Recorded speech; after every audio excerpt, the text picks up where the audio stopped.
метавонам дар эфир гирия кунам. Вақте ки мардум аз деҳа ду нони гандумӣ ва як коса ҷурғоб мегирад ба шаҳр ба радио меояд, радио ҳеҷ вақт аз байн наmerавад. Ровии аз ҳама зуд таваллуд нашудааст. ҳам беодобӣ мекунам дар ин вақт. Пурсед. баъд мебиришам пурс.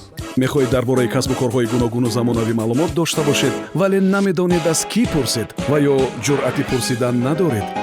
пас мо тамоми ин саволҳоро аз нафароне мехостаатон барои шумо мепурсем.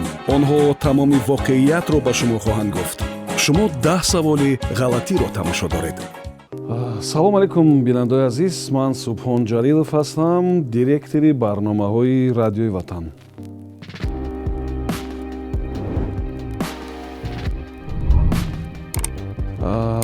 радио ин вобаста аз он аст ки барои кӣ?